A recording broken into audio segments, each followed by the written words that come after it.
welcome to the first edition of the Future of the Great Lakes Dialogue Series. I'm Naomi Parnas, City Age's MC and the co-founder of KPW Communications, and I'm thrilled to be here with you all today. City Age is honored to partner with the Council of the Great Lakes region, as well as the Rochester Business Journal and Bridge Tower Media Group, to bring you today's event alongside our sponsors, Avangrid, McMaster University, the University of Windsor, St. Clair College, and Invest Windsor Essex. City Age brings together the leaders and the big ideas to make sure the generational investment that's underway is put into the projects, technologies, and forward-looking ideas that will keep us competitive into the 22nd century. Attendees from across the nation are joining us today, and we look forward to diving into the conversation on what's next for the future of America's infrastructure. Today's focus of City Age is the tremendous resource and region we all call the Great Lakes. But before we start all of this incredible discussion, a couple quick reminders. Please use the chat to share your thoughts and use the Q&A section to ask questions so that we're sure to see them. We've got a lot to get through today, but if we have time for questions at the end, we will pull them from the chat. When sending messages in the chat, be sure to change your message so it's directed to all panelists and attendees so that we can all see your notes. We're also going to kick off with a poll question. We're going to have a few polls throughout the show today. Here is the first one. The question, do you think we're making use of the Great Lakes as a sustainable energy resource for hydroelectric power? You can see there the different things for you to vote on. So place your vote and we'll get to those results after. Now let's get the program going. Today's City Age will look at how to dramatically expand renewable energy production, storage, and distribution, and why it's such a major business opportunity for the region. Historically, the Great Lakes region has been used as a source of hydro, Niagara Falls, canal and river networks with dams and small turbines. In fact, the Great Lakes as a whole is one of the world's true natural power storage systems, a natural and renewable battery. That view is now re-emerging, particularly as both Canada and the US move into historic infrastructure investments, what we call the big spend. As the world's transportation, energy, and infrastructure systems all embark on a massive electric transformation, Canada and the United States have a unique green resource here that they can build together. We're here today to map out that possibility to make this region the world's clean energy leader. Our next guest is a key leader on the Great Lakes future with contacts to people who can get things done. He's an expert on Canada-US trade, security, natural resource development, and environmental protection. He is an advisor to decision makers and influencers, including the Prime Minister of Canada, provincial premiers and ministers, parliamentarians, and C-level executives from the private and not-for-profit sectors. Please welcome Mark Fisher, CEO and President, Council of the Great Lakes region. Hi, Mark. Hi, Naomi, and thank you for having me today. And we're Council of the Great Lakes region is thrilled to be partnering with City Age Media today to really hope to host what we hope will be a series of dialogues about the future of the Great Lakes region. Today, we're talking about energy. But before we do, let me tell you a little bit about the Council of the Great Lakes region. We were formally launched in 2013, and we serve as a forum to bring industry together with all levels of government, academia, the broader nonprofit sector, to really find new ways of deepening the United Canada partnership, but also finding new ways of harnessing the economic strengths and assets of the Great Lakes region and working together to really improve the well-being and prosperity of the region's citizens and working together to protect the Great Lakes and the environment for future generations. And it's an incredibly important economy and natural resource to both countries. If you take the 8 states and 2 provinces, it represents roughly a $6 trillion economy. That would make it the 3rd largest economy in the world if it was a country, behind major economies like the United States and China, but also ahead of major economies like Japan, United Kingdom, and Germany. But as we all know, the 5 Great Lakes, the largest freshwater system in the world, are also an incredibly important natural resource, holding 21% of the world's surface freshwater and 84% of North America's surface freshwater. The binational Great Lakes region enjoys a multitude of shared sectors and socioeconomic strengths, as I just mentioned, as well as integrated assets such as interstate and cross-border supply chains and energy systems between both countries that connect, unify, and advantage the 8 states and the 2 Canadian provinces that make up this region. Consequently, as a North American and international hub of manufacturing, scientific discovery, and technological innovation.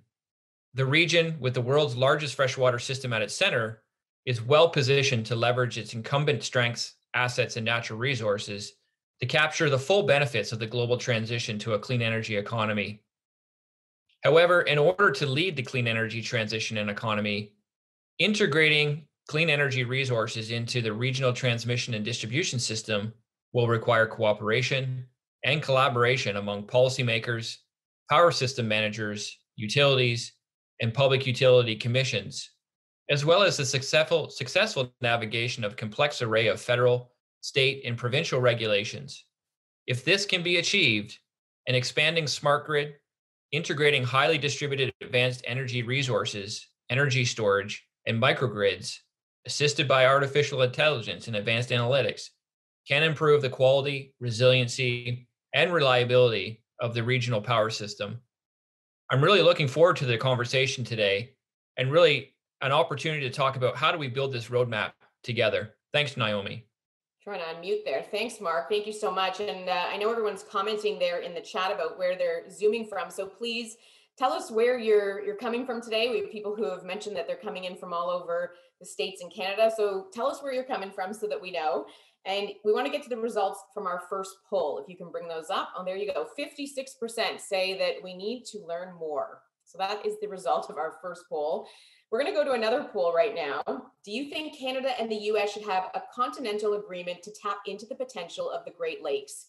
Here are the different things you can vote on. So there you go. Vote away, and we'll get to those results after our next speaker. Our next guest looks after one of the most iconic parts of the Great Lakes, the 56-kilometer long corridor of the Niagara River. She helps steward both the natural beauty of this area, but also ensures that businesses and people benefit from its potential. Please welcome Kim Viney, Senior Director, Business Development, Niagara Parks Commission. Kim? Thank you so much, and a pleasure to be here today sharing what is an extremely exciting project that I'm co-leading for Niagara Parks, which is the adaptive reuse of an iconic and historic power station, formerly the Canadian Niagara Power Generating Station, and now the Niagara Parks Power Station. So I'll share a presentation with you. So this project has been underway for about 1.5 years. And to get started, I'm going to share a quick video with you, which will give you a good overview of what we're up to currently.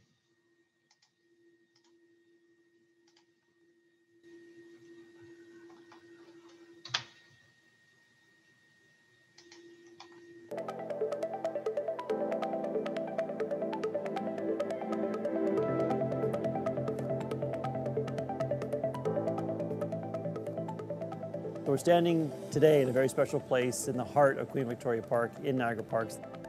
From the moment our guests step in, they're going to be in awe of the scope and the scale of this new attraction. The fact that everything is still intact in this location, it makes it unique.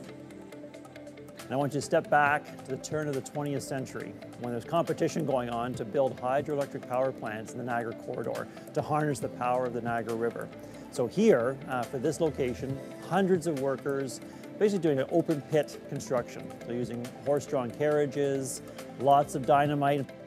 So you can imagine for over a 4-year period, this construction activity going on, which led to the completion of what became really one of Ontario's first green energy projects and led to the industrialization of Southern Ontario and Western New York.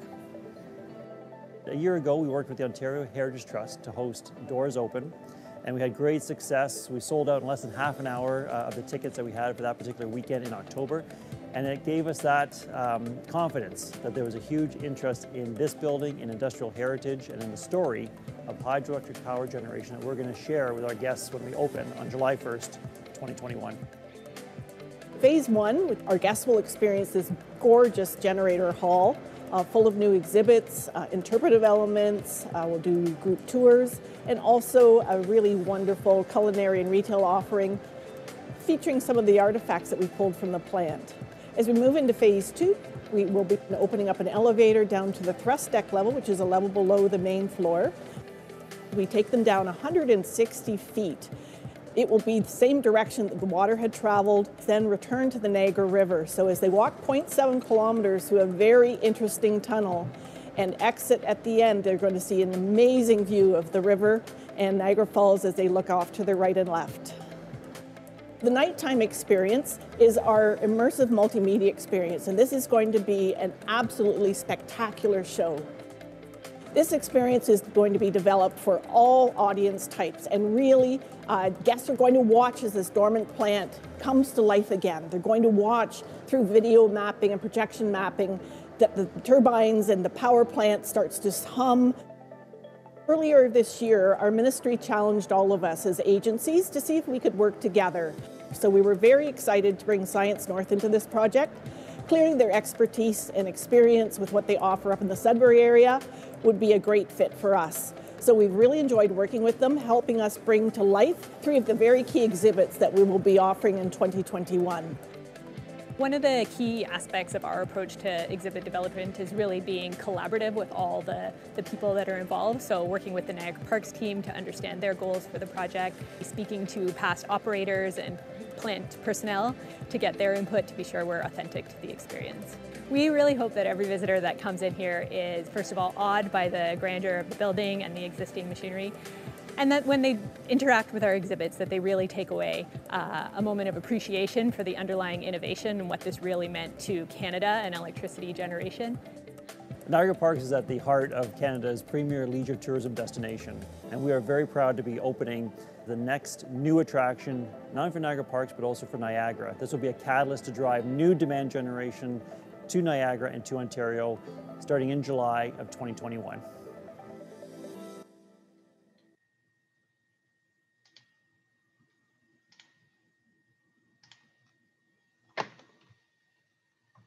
So this power plant is actually one of 3 decommissioned plants that we own. So we own number 1 is the Ontario Power Generating Station, which is located down in the gorge right at the edge of the river. Number 3 is the Toronto Power Generating Station. And number 2 is the one that is currently underway in terms of the adaptive reuse. So again, formerly the Canadian Niagara Power Company, now the Niagara Parks Power Station.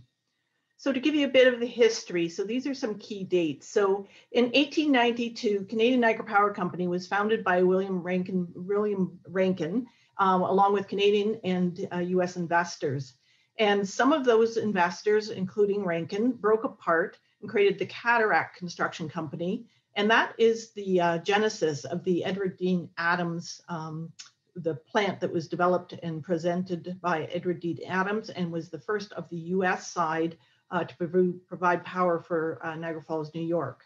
At the same time, Westinghouse Electric with AC Current had won the bid to electrify the Chicago World's Fair. So between 1893 and 1895, Westinghouse was contracted to build the power system, and General Electric was contracted to build the 25-mile power transmission system, and that's what powered Buffalo, New York. In 1961, actually, the stations themselves were decommissioned and torn down. And what is still in existence is the center part of the plant still exists today. So we've been very blessed to have these beautiful archival photos. And what these show are the actual construction of the plant itself. So the plant was constructed between 1901 and 1905. And if you can imagine, it was open pit construction, the use of steam shovels and steam equipment, use of mechanical leverage techniques. Over on the upper right, you can see, this was this huge undertaking in terms of creating these steel penstocks riveted together. Down at the lower left, again, some of the building construction materials and techniques that were in use. In the center, in the lower line is the portal. So that is the actual outtake of the water back to the Niagara River. And that tunnel itself is 0.7 kilometers long, or 220 feet. And this plant, essentially, you can see in the lower right, the steel and masonry construction. So this really was constructed out of learnings from the Adams plant on the US side. So what I want to draw your attention to here, so these arches are actually the intake from the Niagara River. So there's a weir system built just above the falls, and it's the intake into this forebay area. And in the forebay, you can see these huge trash racks. So of course, debris would come in. There'd be large fish that they'd want to keep out of the pen stocks. And one of the biggest problems, of course, because we're in Southern Ontario, is that ice would form in Lake Erie and come down the Niagara River. So these were also designed to help keep the ice out of the pen stocks and the turbines. So on the left-hand side, you can see the plant constructed. Again, very much a replica of the Adams plant on the Buffalo side. So some other key dates. So in 1924, the 11th and final generator was put into the station, and the building was renamed after William Rankin. Unfortunately, Mr. Rankin passed away within 3 weeks of the plant opening. In 1928, the Canadian Niagara Power opened up its first office in Fort Erie. And what's interesting in our research, we found that they actually offered electrical appliances on display inside the plant because they really wanted, obviously they wanted to create demand for electrical power. And they also wanted to show women that this was a safe opportunity for them to sort of jump into this new technology. 1950, Niagara Mohawk Power acquires the station. In 2002, it becomes wholly owned by Fortis. And then in 2006, the plant is actually decommissioned and shut down. And in 2009, turned over to us. And that's when we started our work in terms of starting to imagine what could this become. So here are some quick, interesting facts. One of the most interesting facts is, back in 1901, the plant itself cost about $5.2 million. So when we convert that to today's numbers, that would be about $150 million it would take to rebuild this station today. So there just gives you a few quick facts about the plant itself. So in terms of just some of the elements in the plant, this was very new and imaginative technology at the turn of the century. So of course, making use of its natural position at the edge of the falls, creating that forebay area, as I mentioned. The forebay, the head gates were the actual mechanism that were used to create the amount of flow that was allowed into the pen stocks. The pen stocks then dropped about 130 feet into these Francis turbines.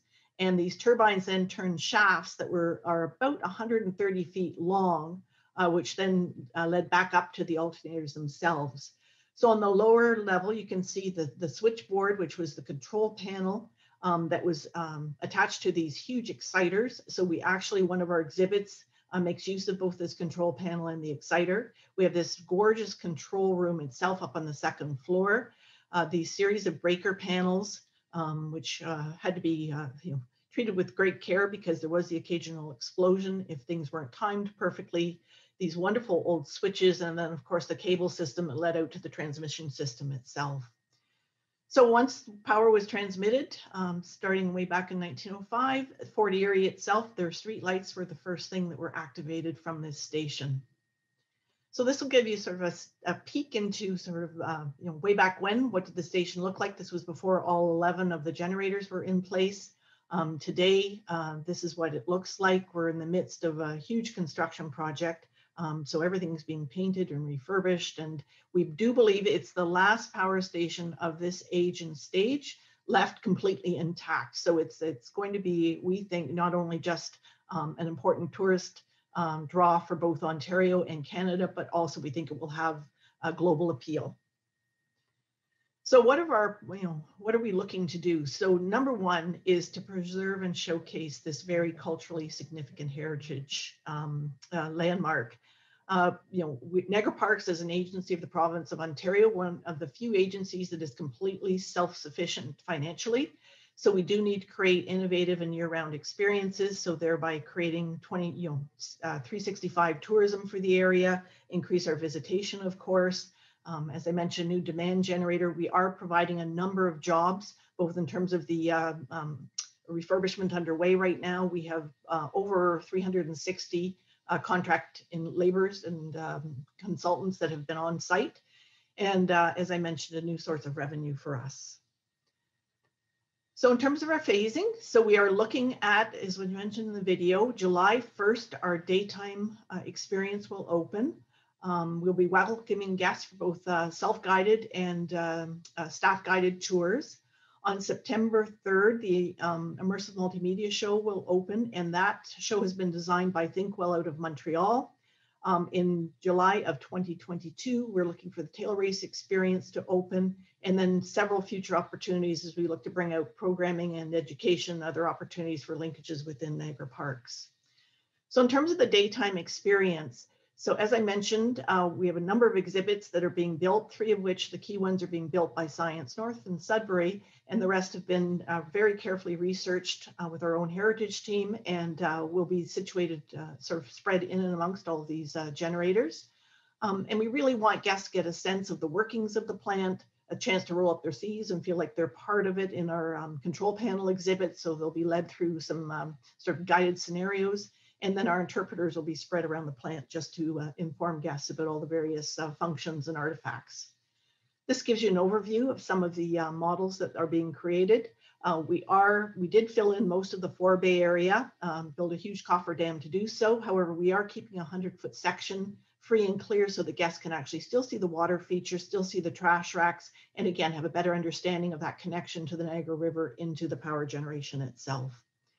We will have a digital companion. This will be, again, because of COVID, we didn't want to get into traditional audio guides, so guests will be invited to use their own handheld devices. And we'll have story markers spread throughout the plant where guests can actually activate deeper storytelling at various artifacts or within the exhibits themselves. Very exciting is this Currents, Niagara's Power is Transformed. This is going to be an immersive multimedia experience offered as the nighttime experience. And it's making use of brand new technology called reactive technology. So they've actually infrared mapped the entire show floor. And guests, as they come into the station, guests will actually be interacting with the show itself. So the show will sense where guests are standing and where they're moving, and portions of the show will actually react to their movement. So every show is going to be unique.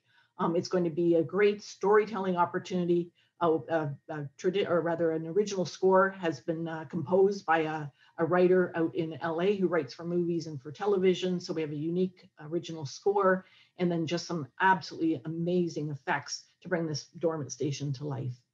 As I mentioned, the Tailrace Experience. So guests will be taken down 180 feet in a glass fronted elevator into this wheel pit area, which is where all the pen stocks emptied. And then they'll be invited to walk the 2,200 foot tunnel, which will lead them out to a viewing portal at the edge of the river and the edge of the gorge. So this is going to be an amazing experience. I've been down there myself. It's absolutely captivating, this beautiful brick-lined tunnel, which really helps to underscore how much water was actually brought into this plant to create hydrogeneration and sort of its connection to both the river and to the falls. So that wraps up the formal part of the presentation, and I'm certainly happy to take either questions now or questions in the Q&A. Sorry, my Zoom just went all nuts. Kim, that's amazing. That looks so cool.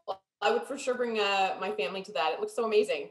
So thank you very much for that. I know there were some questions in the Q&A and in the chat, so maybe Kim will get to those. And I want to thank everyone who's registered. We have over 350 people registered for this event, so that's really incredible. So thank you all. Make sure you're all chatting and letting us know where you're zooming in from. I want to get now to our panel on the Great Lakes future. We have Sarah Orban-Salati. She is the New York Power Authority's Executive Vice President and Chief Commercial Officer. Sarah has built and led multifunctional teams to incorporate emerging technologies into established institutions, which she's now doing to shape a clean future for the people of New York State. I know Sarah was having some issues with her internet and maybe joining by the phone, so just letting everyone know that. Christina Fichikia is a leader in developing startups in the renewable and alternative energy field, including public-private partnerships. She's the manager of smart grid programs at Avangrid. Dr. Ophelia Ganu is an assistant professor of mechanical engineering at the University of Windsor in the Department of Mechanical, Automotive, and Materials Engineering. She's an expert on alternative fuels and energy systems. And Martin Plass develops solar, renewable energy, medical devices, and capital manufacturing industries. He has an eye on the Great Lakes, like us all, and in the business development leader, and is a business development leader at DNV GL Energy USA. Lots of mouthfuls there today for me. And our panel chair is Douglas Jester, who has extensive experience on energy policy in Michigan and across the region, and is currently managing partner of Five Lakes Energy. Douglas, you can take it from here. Hopefully you won't have as many jumbles as I did there. Thank you. Good morning, and I'm glad Sarah's able to join us. I want to thank CityAge and the Council on the Great Lakes region for inviting me to participate today and call your attention to a recent report that my partner Skip Pruss and I did for the Council. There is a link in the chat. And in that report, we undertake to take a look at what needs to happen in the Great Lakes region as we decarbonize our economy. To set up today's panel conversation, just want to simplify that story very briefly. If we're to stabilize the climate, we need to virtually eliminate greenhouse gas emissions globally. And about 90% of those greenhouse gas emissions are related to the use of energy. In North America and in this region, broad strokes, a third of the energy-related emissions are from power production, a third from the use of liquid fuels in transportation, and a third from heating fuels, which is about 3/5, 60% from building heat and both water and space, and about 40% from industrial process heat. If we look at the current technologies to address those energy requirements, it appears that it's very likely a very large share of both transportation and building energy requirements will need to be met with electricity in the future. If you put that together with our current uses of electricity, we will need to nearly double electricity consumption in the region to get to net zero greenhouse gas emissions, which sets up interesting challenges. If we then say that electricity needs to be virtually carbon-free, there certainly are possibilities, small modular nuclear reactors, things of that sort, but the technologies that we know are cost-effective and available today are principally the renewable generation technologies, wind, solar, and water. They vary with the availability of resources, and that brings the biggest challenge to meeting the imperatives of electricity suppliers, which is reliable power to meet the demand. So that's the context of today's discussion. Sarah, you are responsible at New York Power Authority for performing that balancing act. Would you talk a little bit about how the authority is thinking about the tools and strategies to match electricity supply and demand in time and space? Sure. Thanks. Can you hear me? Yes. Can you hear me? Okay, good. All right. Technology, go.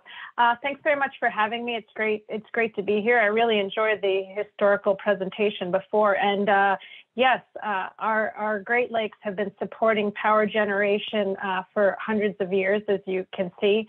I would say that NYPA, New York Power Authority, is the largest state-owned utility in the country. We generate about 25% of the energy for New York State, and 75% of that is from our hydro power plants, including our Niagara power plant, which is just across the border from the projects that were shown in the prior presentation. We also run a third of the electricity transmission grid in New York State. So when I look and think about us transitioning to a clean energy future, there are three particular ways that NYPA is working. One is to preserve and enhance the value of our hydro, because New York State is looking to get to carbon neutral electricity sector by 2040. And NYPA's hydro plants represent 64% of the baseline renewables. So the more that we can preserve and enhance the value of that, the fewer additional renewables that need to be paid for and installed on the system. The second area is through transmission. Again, we run a third of the grid, and so we're very focused on ensuring that the power that's getting generated by the wind, solar plants, hydro, is able to move from where the resources are, typically in the North Country, right, around the Great Lakes region, the southern tier, down to where the majority of the load is in New York State, which is obviously in the southeastern region, New York City, Manhattan, being the key population area. And then third, we're also, as you said, Douglas, thinking about balance. So we also have an entire group of business lines focused on our customers, where we are helping them install solar plus storage behind the meter. We also are responsible for the Evolve program, which is building out the electric vehicle charging infrastructure along the throughways and the major arteries in New York State in order to address kind of the third area that you were talking, or the second third of the area you were talking about in terms of enabling people to choose electric vehicles and not be concerned about range anxiety. So those are just a few of the areas. Again, preserving and enhancing our hydro, continuing to build out the transmission so that we're unbottling and utilizing every last renewable kilowatt hour. And finally, working on the demand side on an energy efficiency as well as distributed energy resources front. Thank you. Christina, a large chunk of that electricity demand in the future, as we expect it to happen, will be for charging electric vehicles. Because they're mobile, they have substantial electricity storage capacity. They're an especially interesting participant in the power system. What do you see as the role and strategies for EVs to participate in balancing the grid? Sure. And first off, I wanted to say thanks for having me. As a Rochester native that moved back a few years ago, I'm excited to be part of the region's transition to the future. And it's really exciting to see how engaging our community is. So hi, everyone from Rochester. Well, I'll start off and you can kind of flip to the next slide there, where RG&E and NYSEG are part of Avangrid, where it's a company that strives to be the leading sustainable energy company in the US. We've recently released our 2020 sustainability report, Clean and Connected. So I encourage you to go and find it, and we can provide a link later to learn more about the overall efforts of the company's sustainability initiatives. So, historically, utilities have built our grid capacity based on peak demand, right? And so that means that there's a handful of hours on a handful of days, like the hottest day of the year when everyone's using their AC, where we have to build the grid to support those times. That means that the capacity of our electric grid may be underutilized for a large percentage of the time. For instance, in our region, NYSEG and RG&E, off-peak hours occur during late evening and overnight hours. For 9 to 7 a.m., 9 p.m. to 7 a.m. in RG&E, 11:30 p.m. to 7 a.m. in NYSEG territory. These hours are coincidentally hours when most people's vehicles are idly parked at home, and a lot of fleet vehicles like school buses and transit buses are parked overnight. So electrification of the transportation sector really presents an opportunity to make our grid more efficient and use some of the off-peak hour generation that's there without necessarily having to add as much capacity as electric vehicles could potentially bring in terms of the usage of the grid. If you want, you can, next slide, please.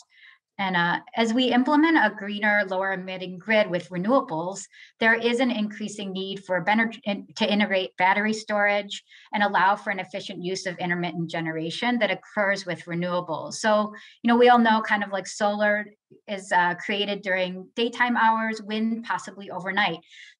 The excess overnight wind power will now have an efficient use in charging EVs. So it recreates a win-win-win, right? A win for the utility and more effectively using its supply of renewables, reducing overall cost to its customers. A win for customers who can reduce their overall fuel and electricity costs by driving an EV, and a win for our community as we move away from harmfully emitting energy sources. Next slide. So at RG&E and NYSEG in particular, we're out in the community building partnerships and piloting innovative solutions that are testing for the future and integrating all of these different components that I referred to, like in our Energy Smart community in Ithaca. Next slide. A lot of what Sarah was talking about and a lot of our role as well is about enabling our customers to be able to make choices towards EV in particular. So RG&E and NYSEG and all of our companies are working on programs that enable the electrification of transportation because we really believe that it's important to reduce our overall emissions, both in our tailpipe and our generation. where we're getting our supply. So for instance, our residential customers can take advantage of a residential time of use rate to lower their EV charging rates and encourage off-peak charging. We're finalizing our mass market managed charging program in New York, and we're looking to launch that in 2022. And there'll be some more exciting residential managed charging and EV charging kind of programs that are directed to that. We're also removing barriers related to access to charging infrastructure. So for instance, we've got a few EV Make Ready program, and this is to encourage businesses to install and develop public and fleet charging infrastructure. We're also working with our customers through our demand charge rate incentive program to try to remove some of those other kinds of high rates that might be incurred from fast charging, EV fast charging. And last slide, finally, we're walking the walk by being the first utility, for example, to deploy an all-electric backhoe loader into our fleet. And we're committed to transitioning our fleet to 60% electric by 2030, adding 5 EVs per year per company. In addition, we currently have a program even for our employees to encourage them to adopt EVs for their own personal vehicle. Although battery electric vehicles are dominating the nascent EV market, it's not yet clear that battery technology will be most appropriate for heavy duty vehicles like long haul trucks and buses, nor is it clear that we won't run into supply chain limits, materials limits for the massive use of batteries that we are forecasting. The leading alternative is hydrogen. Ophelia, this is an area you've been working on. What do you see as the role of hydrogen in our future transportation system? Thank you, Douglas, and thank you everyone for being here. Yes, my background is in hydrogen, and I may be a little bit biased because I think it's the fuel of the future. So although we produce a lot of hydrogen at the moment and we use it quite extensively, the methods that we use to produce it are not clean. They use fossil fuels, so they emit a lot of greenhouse gases and pollutants. So the goal is to find cleaner methods and produce the green hydrogen that we're after. Now, when we talk about the green hydrogen, we think renewables. And when we think renewables, we think solar and wind, which are intermittent sources. We can't really depend on them. Now, when we look at Ontario, and although we have the Ontario strategy on hydrogen that was released back in November 2020, there was no plan on how hydrogen will be produced and how will the whole picture, what will it look like? There is talks of the Pickering plant, nuclear power plant being closing soon within the next couple of years, and that's going to take away quite a big chunk of the power generation in Ontario. So we may need that renewable sources. So using it for hydrogen production may not be a good idea. So what alternatives that we have are thermochemical cycles that are often overlooked. They are clean methods and they use a lot less power to split the water into hydrogen and oxygen. So the beauty of it is that it's water. It doesn't need to be purified prior to being used. So it can be taken straight from a lake, for example, and we can use waste heat from nuclear power plants or cement plants or whichever plant that gives high heat as a waste can be used as the driving energy. So these are alternatives that we need to consider. One thing that we need to do is to encourage the public to welcome hydrogen as a fuel.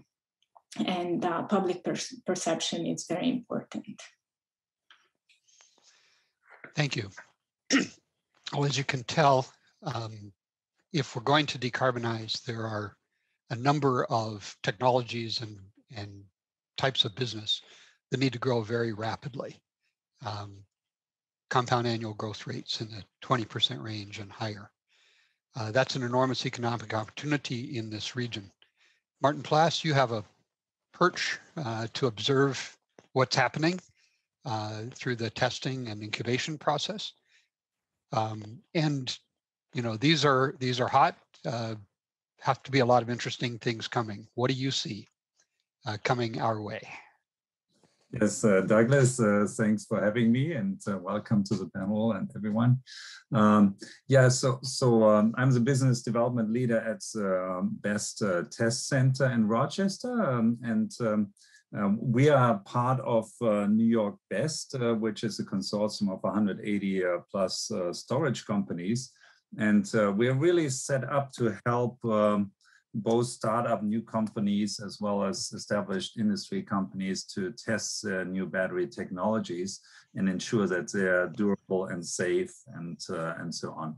So as far as new technologies, what we see coming into the test lab, we see a lot of different trends. So one trend that we certainly see is the trend to larger lithium-ion storage battery cells. So while it used to be that cells were pretty small, like those AAA size cylindrical cells where you had to use hundreds, if not thousands, to power a car or something, and you had these designs where you have a lot of these small cells combined into modules, and then these modules combined into racks, and the racks and several racks into a container to get to really good power output.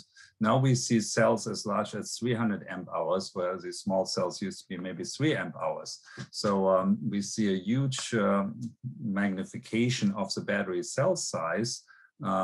We also see that with these larger cells, there is advantages to packaging, obviously, so reducing the amount of packaging and how you combine these things together. It's a trend to go directly from the cell to the pack and get rid of the module in between and just have a bunch of large cells in a whole pack. But the danger is that these larger cells are also a little bit more volatile, and if something does go wrong with these large cells, they can cause a large fire or possibly explosion. Something that we also see a lot is a move towards safer cell chemistries and safer cell designs. So, for example, there's a lot of work on making separator materials that separate the electrodes to have those have a ceramic coating or something to increase the melting temperature of these separators. So if the cells can essentially withstand a higher heat before they go into a thermal runaway event. We also, that's the same thing with the trend to solid state battery cells. So in a solid state cell, you essentially, instead of having a liquid electrolyte that conducts the ions from the anode to the cathode, you would have a solid electrolyte material, which is inherently safer and then also takes up less space and increases the energy density. We also we also see a lot of work on anti-propagation devices in battery systems. So essentially, you cannot totally exclude that a cell might fail and have a short circuit and go into thermal runaway. So what the companies are trying to do is to prevent that thermal runaway from propagating from cell to cell and cause essentially a chain reaction that can cause a huge fire. These anti-propagation devices can be, for example, water-filled pouches that are packaged around the cells and the modules. And if one cell gets to a hot and goes into thermal runaway, it can release essentially the cooling power of the water and cool that cell down and prevents the energy, the heat from spreading to other cells. What we also see, there's a lot of work in the standards being developed for safety, which means that the new standards are being employed for both stationary systems, but also in the automotive sector. And we do a lot of testing to verify that cells can meet those standards. The other thing is we do see other cell chemistries popping up as well. And these chemistries can be, we see nickel hydrogen, polymer batteries, rechargeable alkaline, and we also see increasingly flow batteries coming to the market. And flow batteries, of course, have a big advantage for long duration storage. So what we see in the need with the increasing renewable energy on the grid from solar and wind power, we see that there's a need for longer and longer storage. And of course, hydropower is the best way to do that, but there's limited availability of hydropower resources to build reservoirs and so on. So we need to find other storage technologies that can gap like that over 4 hours going to maybe days and maybe even weeks of storage capacity to overcome in the winter when the sun is not shining or the wind's not blowing for more than a few hours, to really gap those bridges. So, and that's where we see flow batteries and other mechanical battery systems. So that's a little overview. Well, thank you for boiling a complicated topic down into a brief time. Thanks to all of our panel members. If I may sum up, I would say that we've demonstrated that decarbonizing our economy is on an audacious goal, but one that we potentially know how to do. There will be challenges, but there are enormous opportunities there as well. Thank you for summarizing it. Naomi, back to you. Thank you so much, everyone. Thanks for a really interesting panel discussion there. Before we get to our next speaker, here's our last poll question results. So we can take a look at them, bring them up on the screen there. There we go. So 45% saying, yes, this is essential to reach the region's full potential. We're going to do another poll question right now. The question this time is, how likely is it that the Great Lakes will double its renewable energy in the next 5 years? So there you go. You can place your vote for that one, and we will get to those results after. I'm just going to close this down from my screen there.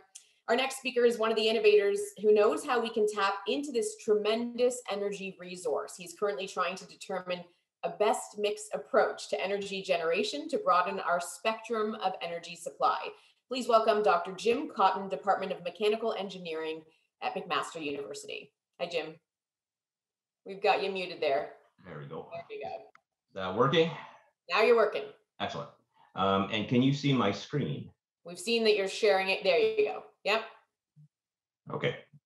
So this should, hopefully I'm sharing, you can see my presentation title here. It's not showing up here. Yep. Okay, great. Hi, everyone. My name is Jim Cotton from McMaster. I'm the co-director of the Institute of Energy Studies, and I'm going to talk about another opportunity for carbon-free resources, and it's focused on energy harvesting. And I do think it's a cornerstone for our electric future. My research really focuses on meeting and attaining the UN's Sustainable Development Goals. Primary focus is on climate action and really responsible consumption when it comes to our energy infrastructure. So let me give you a bit of background. So climate action requires us to address a bunch of problems. First, we waste more energy than we actually use. 60% of our primary energy resources are lost to the environment, lost heat. In Ontario, we've done a really good job of increasing our renewables. Over the last 15 years, it's been about 105% increase, but it's led to challenges. We actually curtail 7 and 9 terawatt hours, and I'll try to explain what that really means, but that's about 9% of our electricity consumed is just doesn't even reach the wires. And some of that is, guess what, the Great Lakes. And as we move forward to electrification, our demands are going to increase, especially in this area where we have a cold climate. We're talking, if not done properly, 5-time increase in peak because of peak heating demands in the wintertime. This needs to be managed back down to lower than 2, really. So what is our solution? It's really integrated community energy systems. It's been mentioned, DERs. I'm going to talk about how we do that. Our focus first and foremost is harvesting and sharing, mostly of thermal energy, but also of electrical energy by creating electrical demands at night. Our solution is obviously electrical battery storage, but there's huge opportunities for heat pump technologies for heating. And ultimately, it involves what has been talked about today is this integration of the thermal, electrical, and vehicle networks. And how is that done? So what is the potential?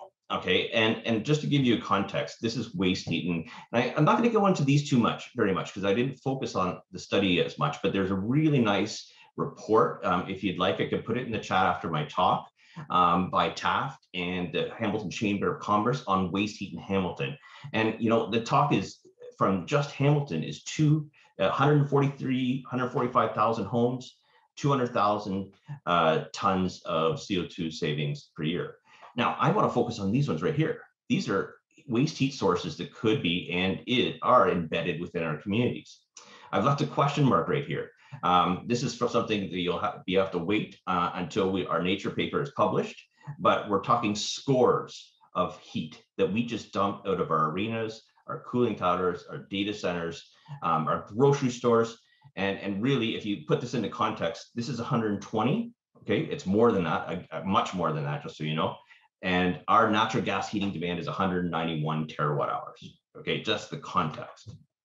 So Ice Harvest Systems is our acronym for Integrated Community Energy and Harvesting Systems. It's really a distributed energy resource. And now I talk about thermal and electrical producing devices.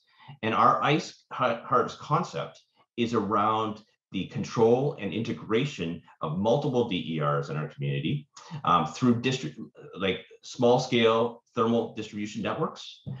So thermal grids focused on energy harvesting, focused on controllable loads, and then using this new advantage of bi-directional vehicles and how we can integrate that to sort of help us manage the grid. Our objective really is to focus on greenhouse gas emissions, but now we're working on the economic opportunities, especially within our communities for local economic development. All right, so here's a rendering of an ice harvest system. This is a community campus. I'm going to talk a little bit about these kind of things. We try to structure them and fix them around high energy dense areas, big box stores, condo towers, 4 or 6 in an area, or our community campuses, our institutions. And the sort of key here is this thermal distribution network, and it's a microthermal distribution network, smaller than a district energy system, that we can actually modulate the temperature within a reasonable time to provide services to the electrical grid. First and foremost, I want to capture energy, say, from this arena. Arenas constantly dump out thermal energy in the range of 25 to 35 degrees Celsius, depending on the time of year.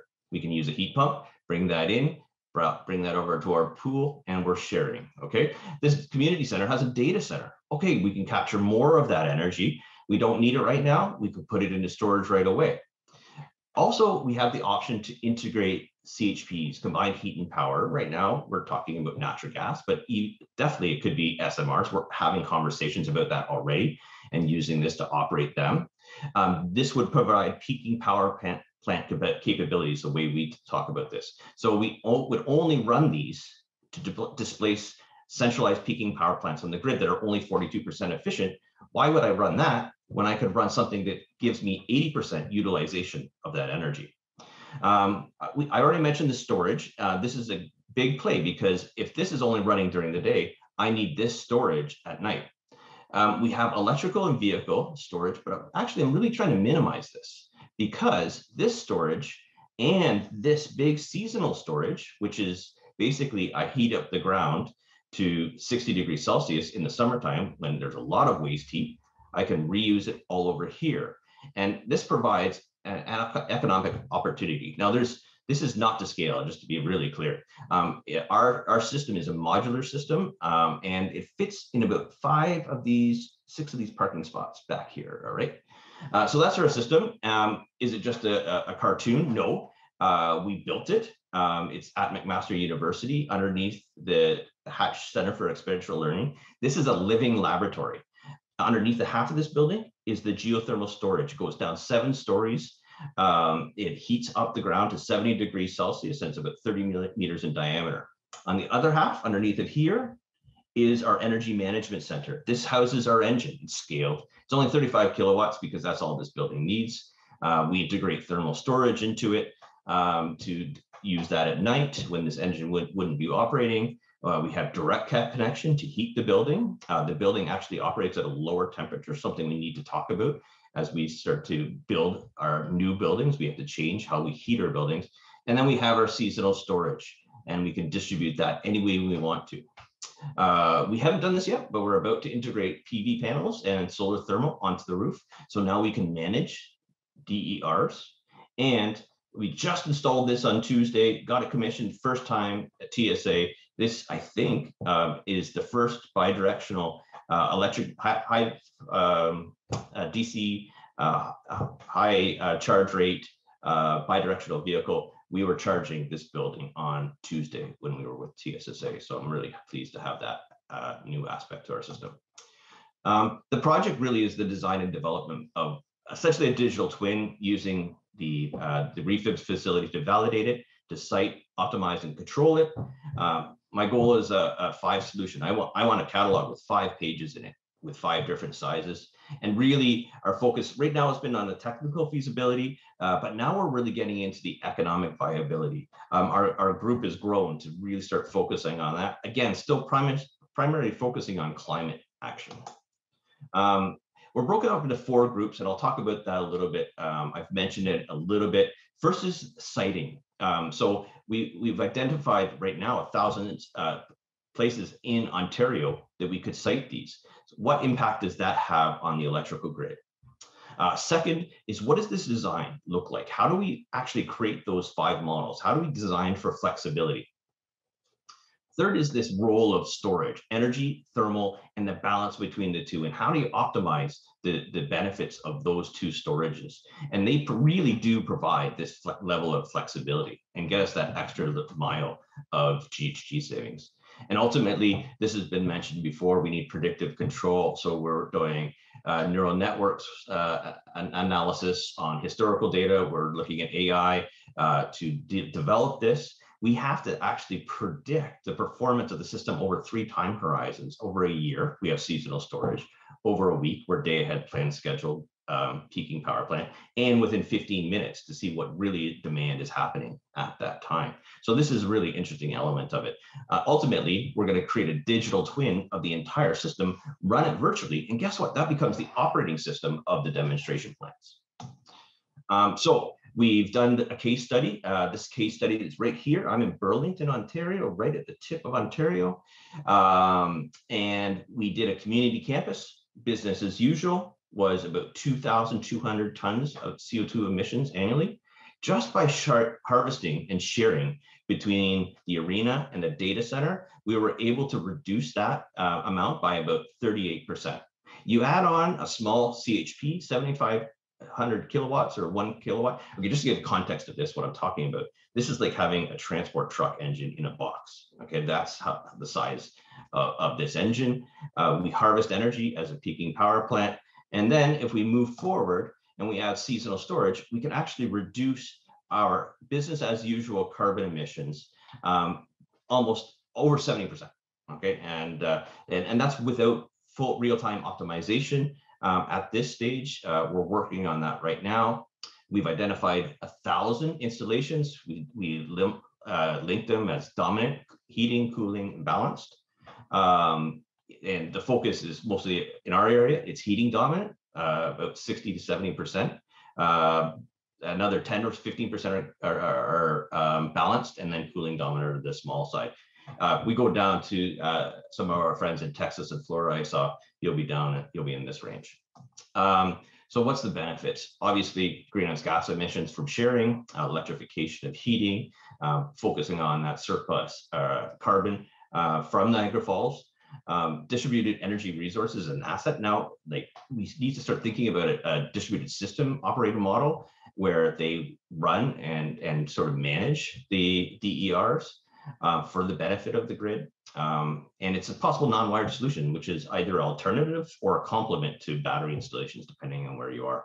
It also provides resiliency. So we have to not only mitigate climate change, we have to adapt to it because we are seeing more climate events. So this DERs provides that level of electrical, but more importantly, thermal resiliency. People leave their homes because their pipes freeze and it's too cold to stay in their homes because they do not have heating.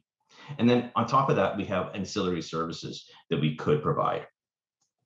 All right, so how does this link to our electric future? Well, first of all, it can reduce our electrical loads. There's huge advantages to DERs in our communities to do that. We may need to look at the opportunity for migrating to distributed system operator model to control these assets if we're going to that mass implementation. There's an opportunity now, and I've been involved in community energy plans and policy. They've done a good job of identifying opportunities for conservation and renewables. But what about this lost energy? No one shares, okay? We need to figure out the transactive energy elements of thermal energy sharing. And ultimately, my goal over the next little while on sabbatical, as of almost now, is to develop a white paper and strategy to look at energy harvesting and really focus on this opportunity of terawatt hours of energy that we are just dumping. My partners, I just want to big, huge shout out. I'm blessed to have 20 partners in a research cooperative that we've created. And if you're interested in joining, it's always growing, by the way, just to be clear. We've actually been on a lot of talks to expand this. This is my current partnership. Local distribution companies, LDCs, Electra, thermal distribution companies, District Energy, ACE is outstanding. They commissioned actually that waste heat recovery study. Enbridge Gas, our delivery of thermal energy. And then Geosource, the biggest, my understanding, biggest geo company in North America, S2E, Developing Cities of the Future, and our controls group. It has been funded by NSERC and the Ontario Centre of Excellence. And most important shout out is to the credits of my team. It's a fantastic team of students that have gone through this program and really have brought it all together. I think I'm at my time right now, but I'll leave you with this. And if you have the opportunity to come to Hamilton, come to the Hammer, come to McMaster, you have an invitation to come to my favorite place in the world, which is the Hatch Center basement, and come check out this. We have an interactive augmented reality to demonstrate the energy flows. But just to give perspective, as this is actually a real project, there's real opportunity here. And I think this lost energy has been a lost opportunity. Thank you very much. Thank you so much, Jim. That's so interesting and such an interesting presentation. So thank you so much for that. And the Hammer's not far from me, so I do come visit there often. We want to get to the results of our last poll before we do our next poll. So here you can take a look.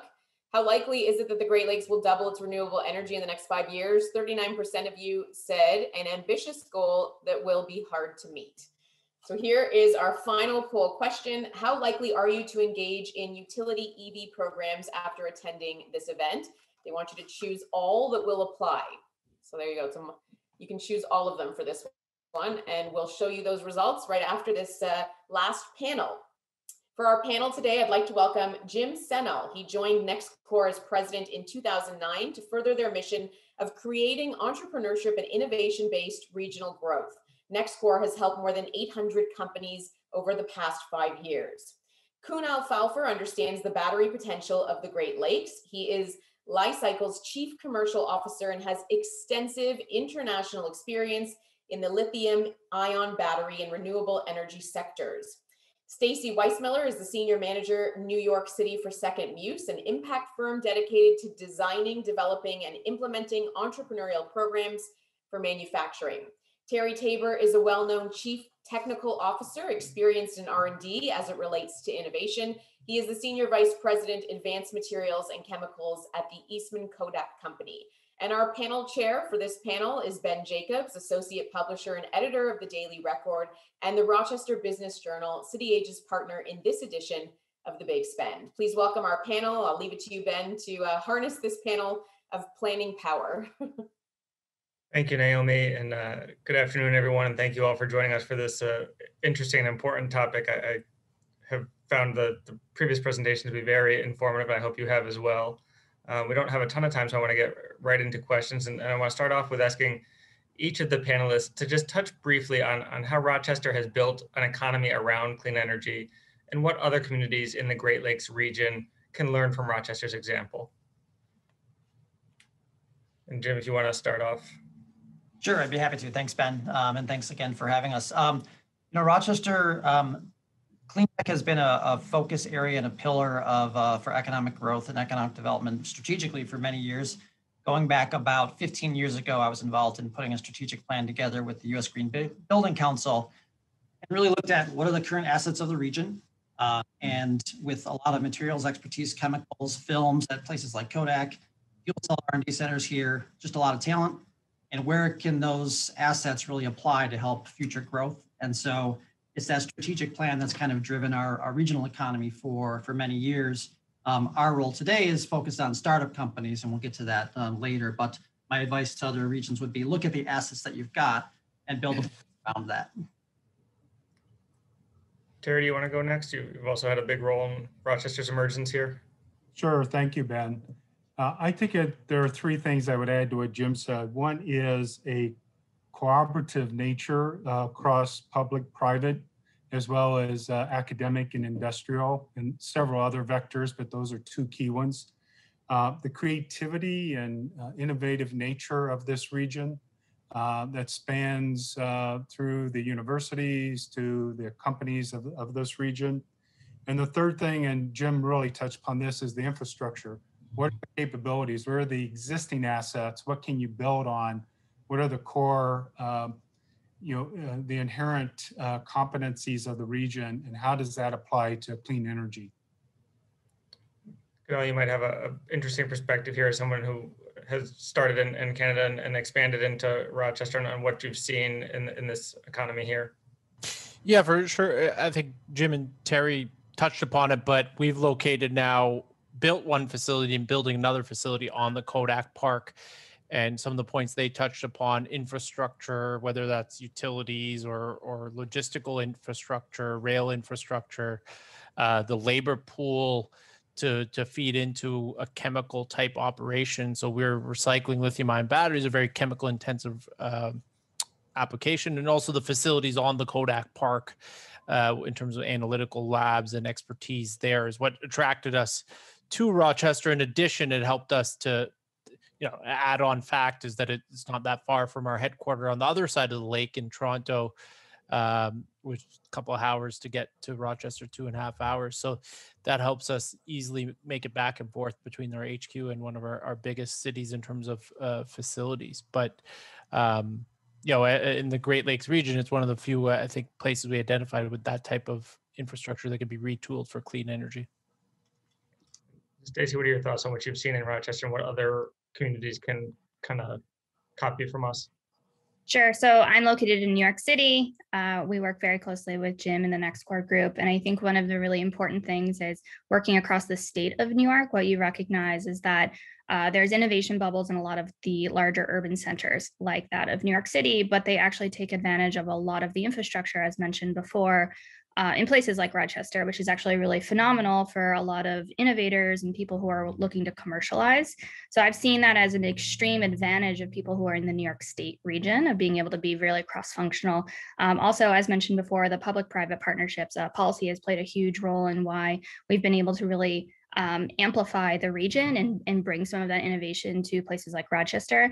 I'm a native of Erie, PA, so I am a Great Lakes kid, and I would love to see how some of these other cities, but quite frankly, regions can, use their urban centers, use those innovation bubbles, and really try to push people to use some of that infrastructure that is there in the Great Lakes region.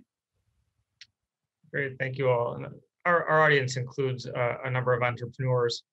So Jim and Stacey, I was hoping you could touch on how someone can get involved in one of these new energy opportunities that we see springing up.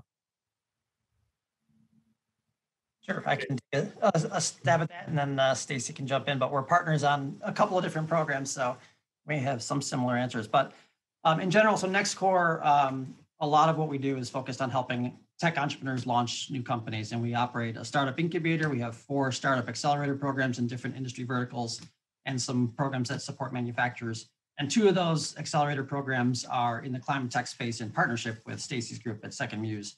One on pre-formation stage called Venture for Climate Tech, and the other on Scale for Climate Tech. How do you scale up, particularly on the production side?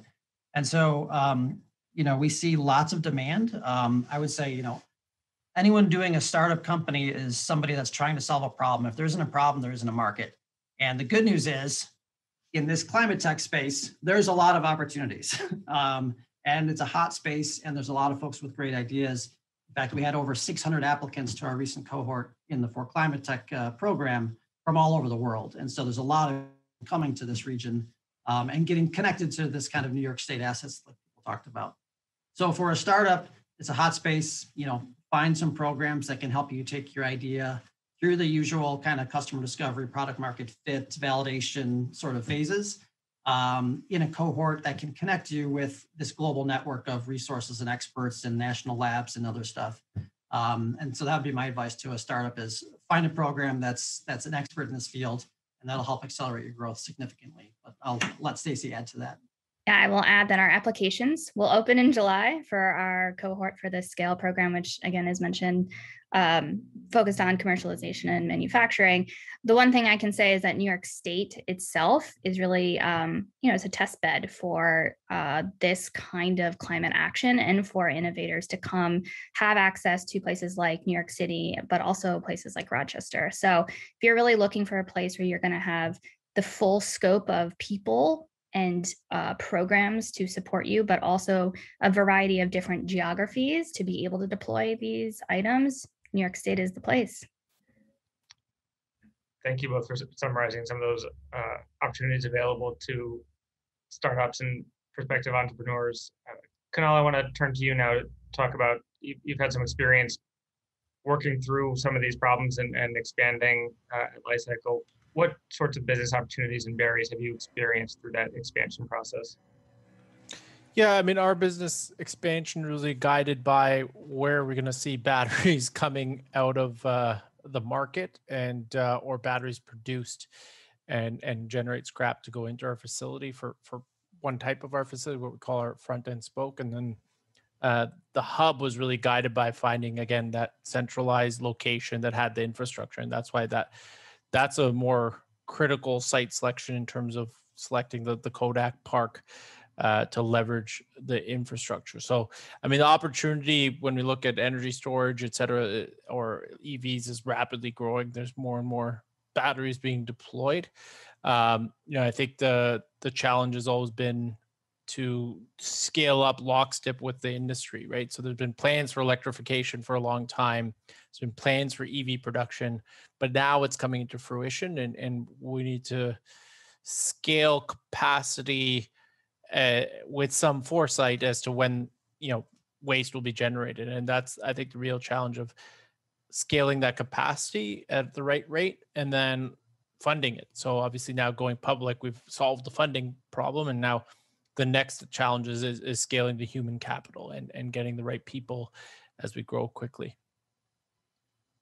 Terry, Kodak's role in shaping Rochester's landscape throughout the 20th century is well documented, but what role has Kodak played in Rochester reimagining those historic assets to build future industries?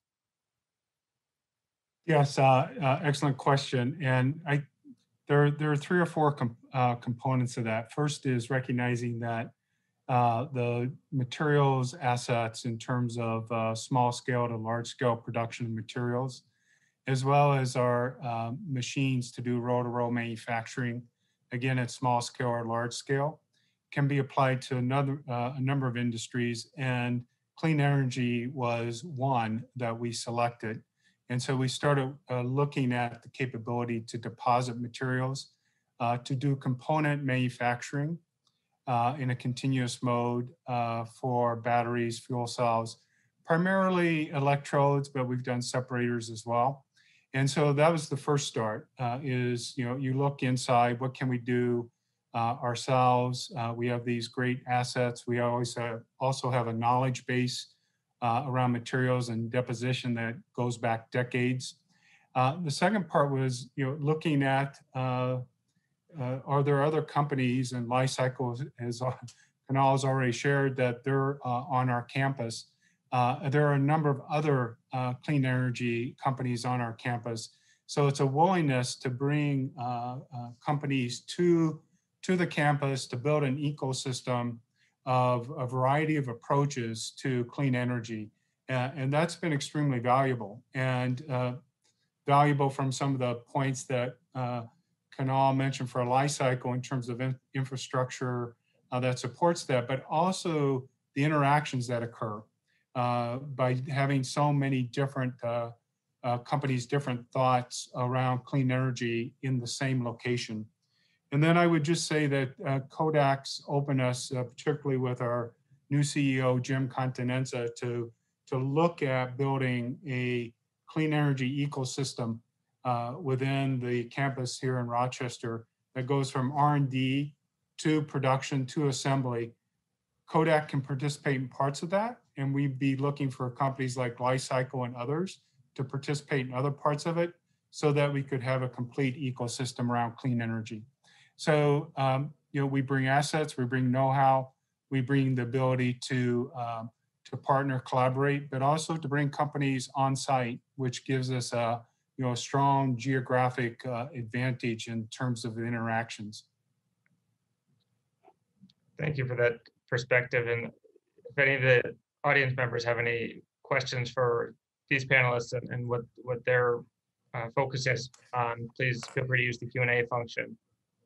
So Stacy, we just heard Terry talk about what Kodak and Rochester have been able to do to capitalize on that legacy infrastructure from Kodak's past. What advice would you have for other communities in the Great Lakes region on what they should be considering as they look at whatever legacy infrastructure they have available to them?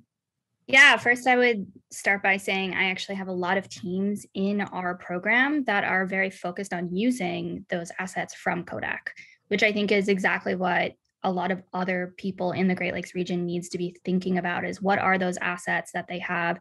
What is the knowledge base that they already have? And how can they push that forward to then engage the innovation sector? Again, mentioning I'm from Erie, right? You have to really understand, like, what is the infrastructure that certain Great Lakes regions have? You're going to have Detroit in the auto industry. I grew up as a kid at GE Transportation, right? So every single one of these areas is going to have some level of infrastructure that really we should be thinking about how to push that forward and how to connect innovation to those places where R&D commercialization can happen, because that infrastructure is, number one, not going away.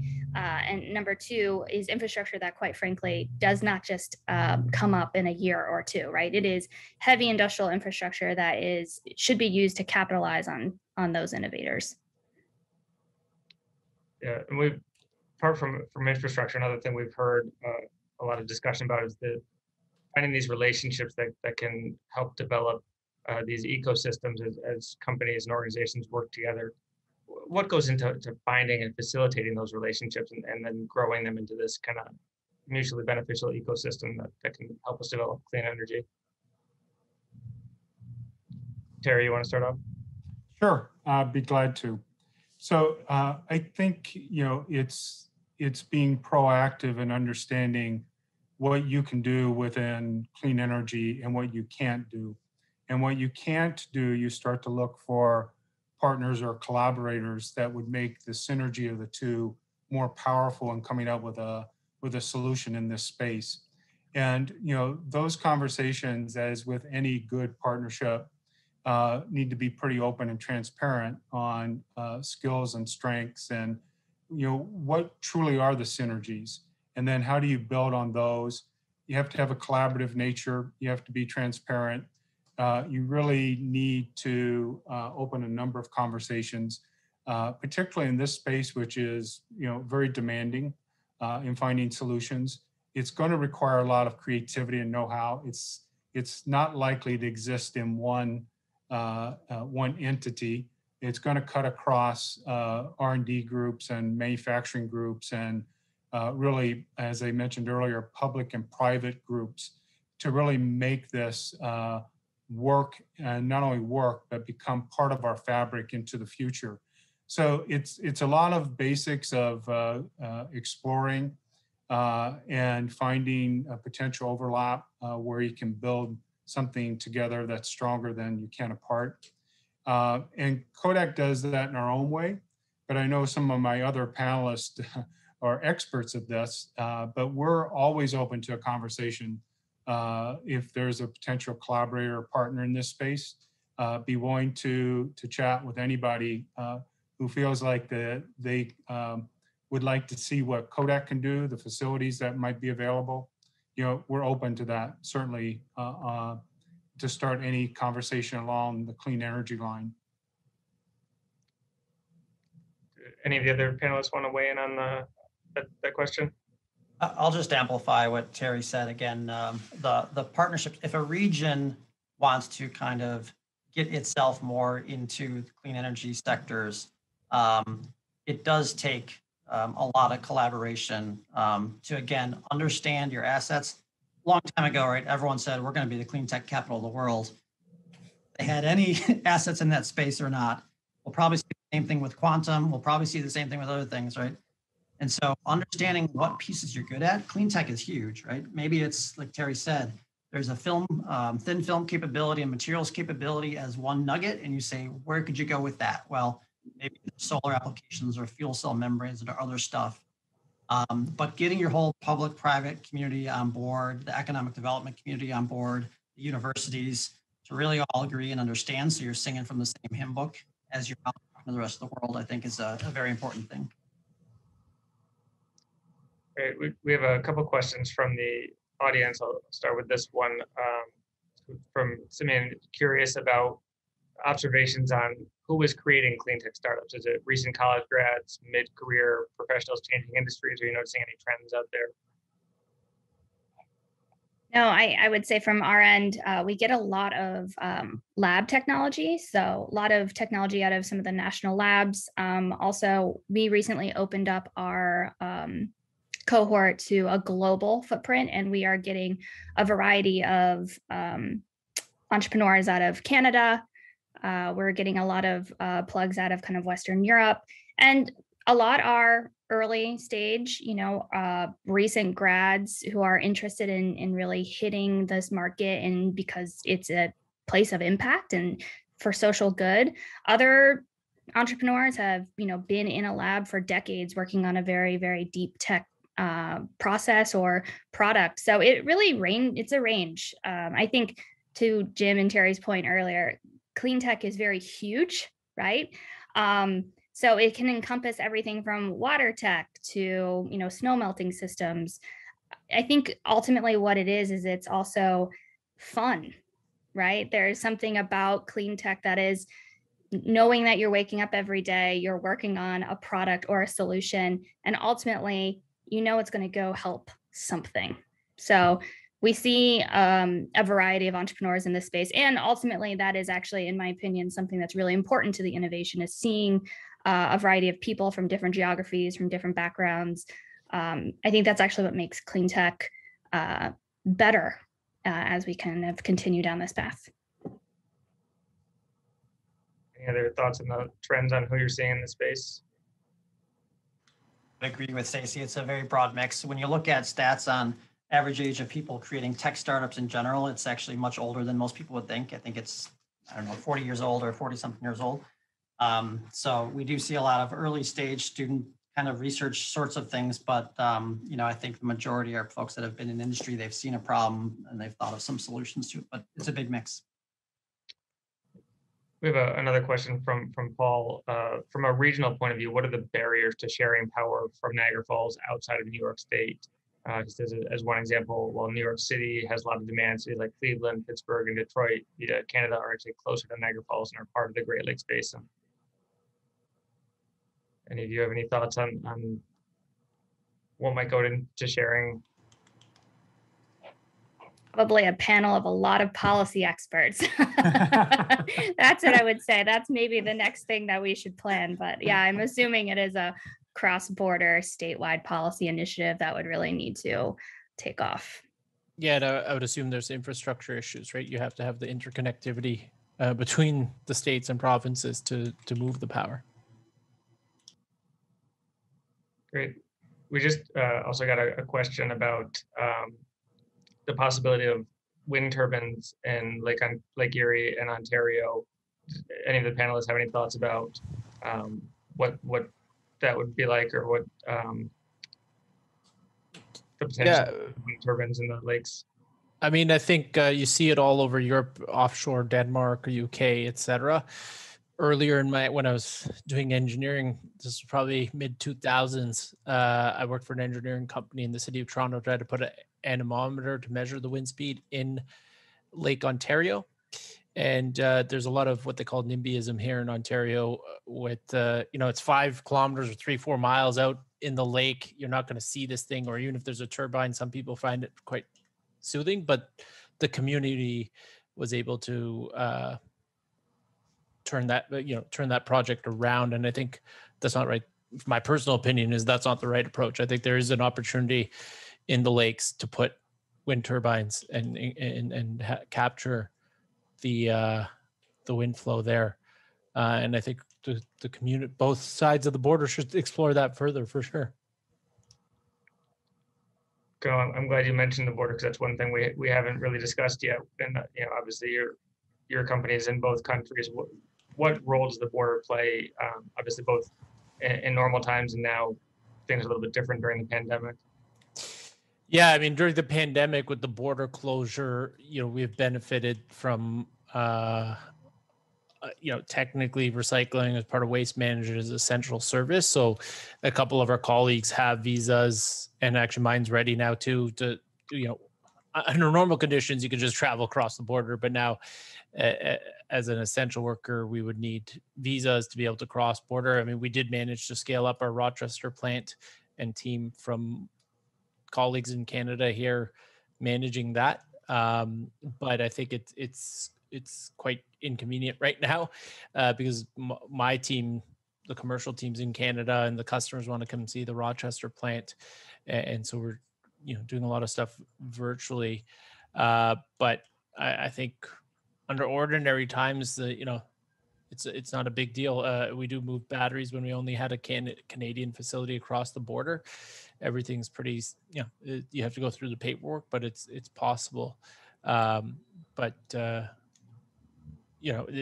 border hasn't really caused us any issues besides the pandemic. I want to thank all the panelists for their expertise today. I found it very interesting. I hope our audience did as well. And now I'll hand things back over to Naomi to wrap up our program for the day. Thank you all so much. Thank you for that really incredible panel discussion. And I hope the border opens up soon so we can all come visit each other again. I just want to show the results of that last poll that we had before we end off here. So as you can see, the question was, how likely are you to engage in utility EV programs after attending this event? You were supposed to choose all that apply, but as you can see, a lot of people choosing they're interested in learning more about residential EV charging programs being offered through my utility. So this wraps up this edition of City Age. Thanks again to the Council of the Great Lakes Region, as well as with the Rochester Business Journal and Bridge Tower Media Group for making today's event possible, along with our sponsors, Avangrid, McMaster University, the University of Windsor, St. Clair College, and Invest Windsor, Essex. And thanks to you, the network of almost 10,000 leaders in the business of building our cities for the future. Thanks to everyone for joining us. This is really only the beginning of our second decade as an organization. We've been bringing City Age to you all virtually from the very start of the pandemic, and I've been here for the entire ride, and it's been really interesting to see all of these topics being discussed. We will continue to do that, and we'll be getting to live events too as soon as it's safe to do so, although I know they just announced, as I saw on my phone, that the lockdown is extended in Ontario.